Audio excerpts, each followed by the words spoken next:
December 29th, 1963. Wrigley Field in Chicago, Illinois. 4 degrees with a negative 11-degree wind chill made this NFL championship game the coldest one since the 1934 Giants and Bears game at the Polo Grounds in Upper Manhattan, New York City. The visiting Giants were 1-point favorites to win by Las Vegas odds makers. The story of this game, as it often is, was turnovers. But which team committed 4 more than the other team in this hard-hitting championship game?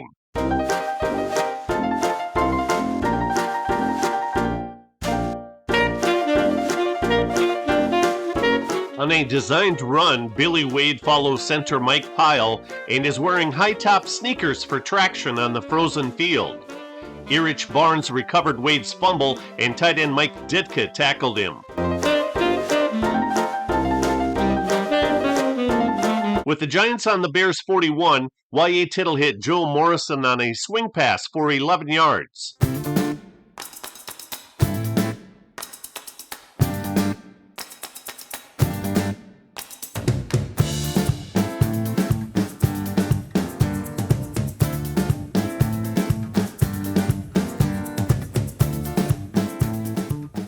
Ronnie Bull returned this Chandler kickoff 14 yards before Dick Lynch puts a stop to him. The Bears were forced to punt, and number 88, Bobby Joe Green, performed the duty. He averaged a whopping 46.5 yards per boot in 1963. Eddie Dove received the punt, and long snapper Mike Pyle rushed downfield to make the tackle. Right outside linebacker Larry Morris blitzed and downed Tittle for a loss. Morris made second-team All-Pro in 1963. Bears owner and head coach George Halas won his first NFL title in 1933. The Giants' Don Chandler punted in addition to his kicking duties. He boomed this punt 52 yards, and Johnny Morris only returned it 3 yards.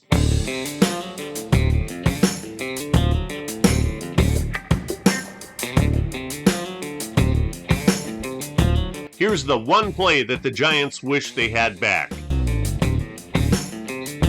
First-team All-Pro Del Schaffner caught 64 passes for 1,181 yards and 9 touchdowns in 1963, but let this one get away. It proved to be costly. The Giants tried a screenplay for which the Bears were anticipating, and Tittle lofted a floater to linebacker Larry Morris. Hustling offensive lineman Darrell Dess and Greg Larson put the finishing touches on him after he ran out of gas.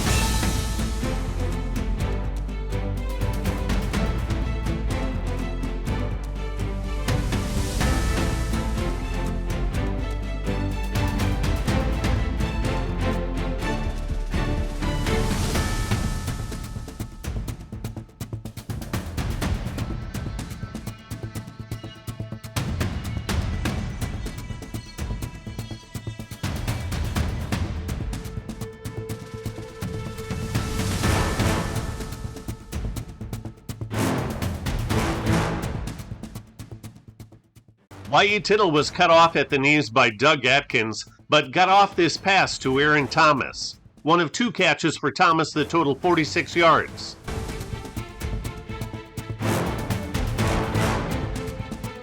Number 40, Joe Morrison, was the game's leading ground gainer with 61 yards, and Doug Atkins belted him to the ground. Ed Obradovich hunted down Morrison for a 3-yard loss. Halfback Phil King caught 32 passes during the regular season, but he couldn't find the handle on this one.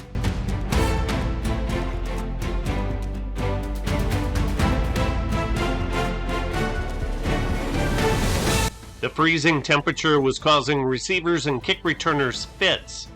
Here Ronnie Bull had the ball bounce off his hands, and number 49, Erich Barnes, made a textbook tackle.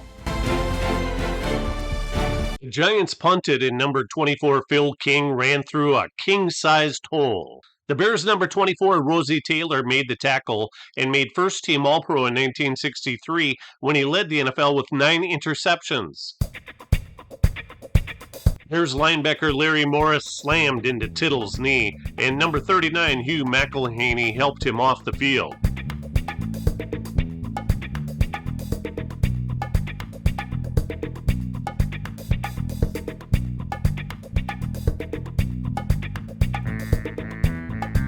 It's amazing that players back then were able to play as long as they did, given how defenders targeted knees.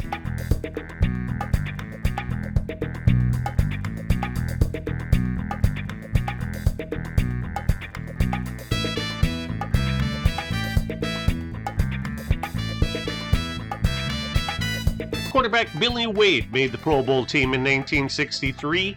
He had a very strong arm, which allowed him to play 13 NFL seasons. In 1958 with the Rams, he led the NFL with 2,875 passing yards. The Bears' drive stalled, and punter Bobby Joe Green launched an incredible punt that landed out of bounds at the 2-yard line. Green played 14 NFL seasons, all with the Bears, and most of them without a face mask. There were 10 players in this game who became Hall of Famers. Halfback Hugh McElhaney was playing in his second-to-last season, and 1963 was his only one with the Giants.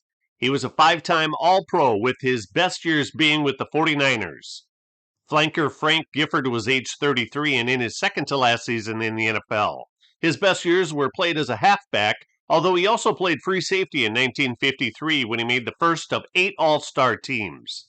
Quarterback Y.A. Tittle was age 37 in his next to last year in the NFL. He was named the NFL's MVP and made first-team All-Pro in 1963. The Bald Eagle, as he was nicknamed, was a Colts rookie in 1948.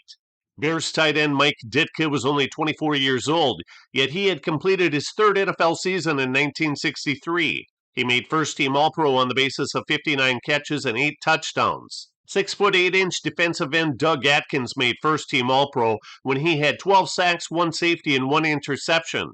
Even though he was age 33, he played 6 more seasons. Bears middle linebacker Bill George was also age 33 and also made first-team All-Pro. He played 3 more seasons, the final one with the Rams. Giants middle linebacker Sam Huff was age 33, and this was his last game played as a Giant.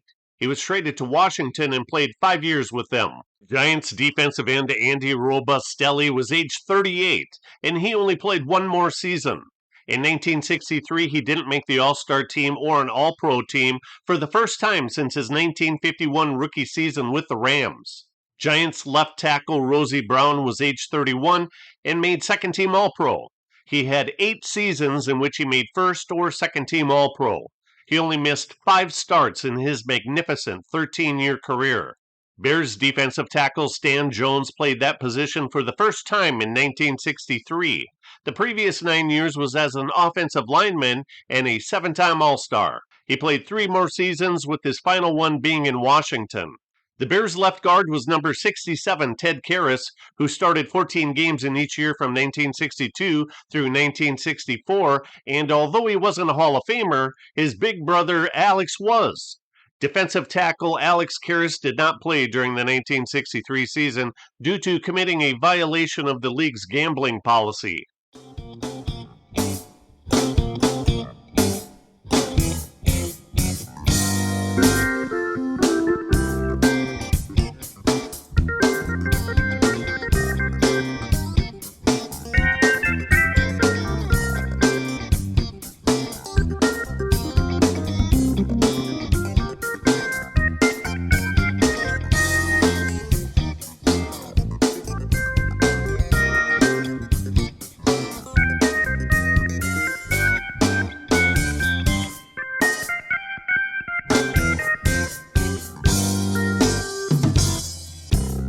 Tittle had all day to throw, delayed pulling the trigger, and it cost him as Dave Witzel picked him off. Witzel had 46 interceptions in his 12-year career, and he led the NFL with 10 in 1967 when he made second-team All-Pro. Game's leading receiver was Joe Marconi, who had 64 yards. Fullback Marconi made the All-Star team in 1963 with an 11-year career-high 781 total scrimmage yards.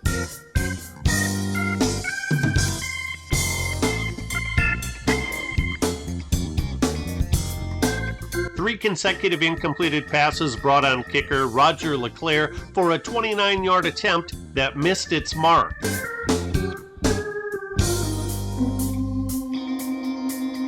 Each team punted and another screen pass was sniffed out by the Bears.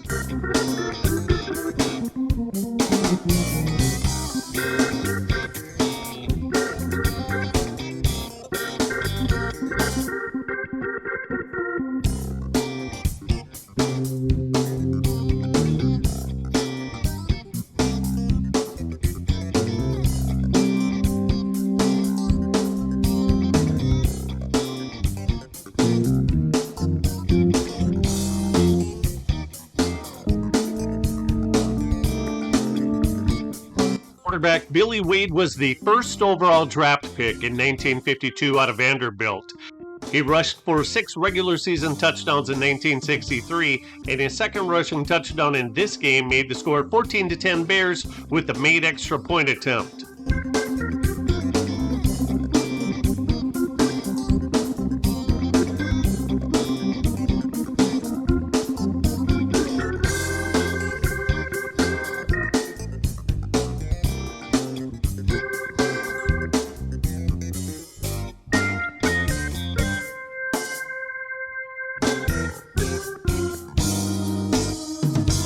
Tittle had time to throw, but again he threw late and behind his intended receiver Aaron Thomas. The Bears' Richie Pettibone had the ball bounce off his hands.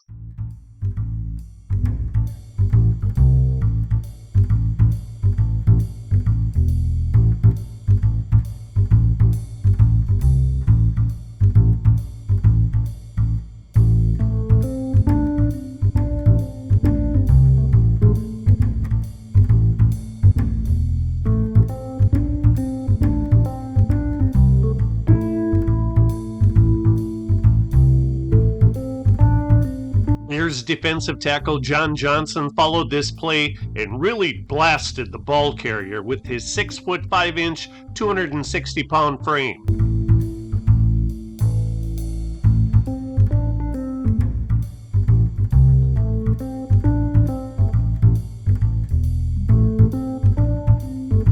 The Bears' Ronnie Bull ran 13 times for 42 hard-earned yards.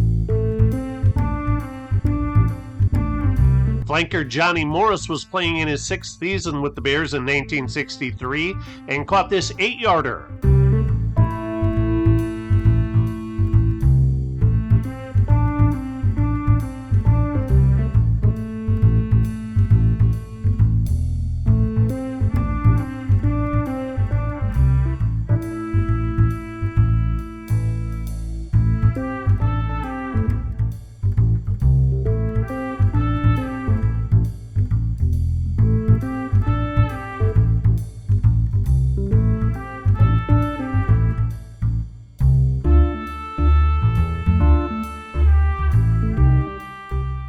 Y.E. Tittle had a miserable game.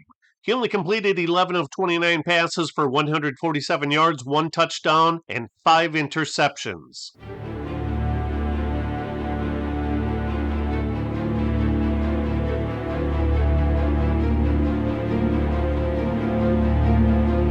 Fullback Alex Webster caught his only pass on the day here. He was nicknamed Big Red and was named the 1970 Coach of the Year when he captained the Giants to a 9-5 record. He ran 3 times for 7 yards, but was stonewalled on this play.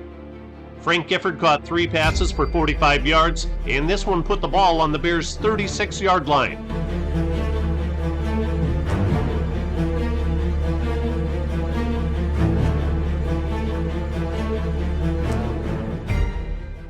Right outside linebacker Larry Morris blitzed and put the heat on Tittle, who threw it up for grabs.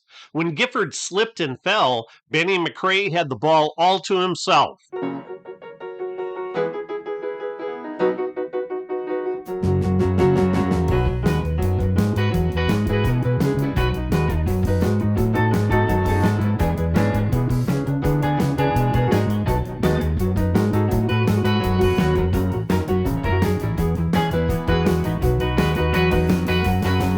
It was 3rd and short when Ronnie Bull slammed through the line of scrimmage. If the Bears converted, the game was over.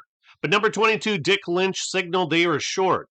Lynch intercepted 9 passes and returned 3 for touchdowns during the regular season and made first-team All-Pro.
With 39 seconds remaining, Tittle threw to Gifford, but the pass was ruled to have been completed out of bounds.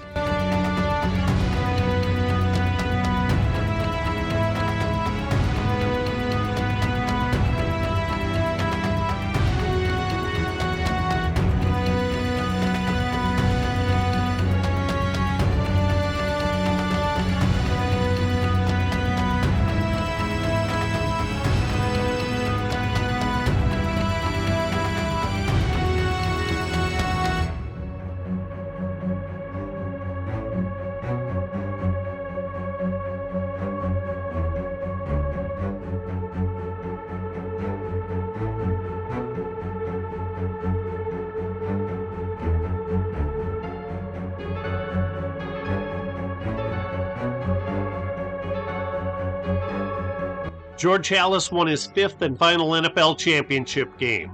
He won it in 1933, 1940, 1941, and 1946 too. The Bears would have to wait 22 long years before winning another NFL title.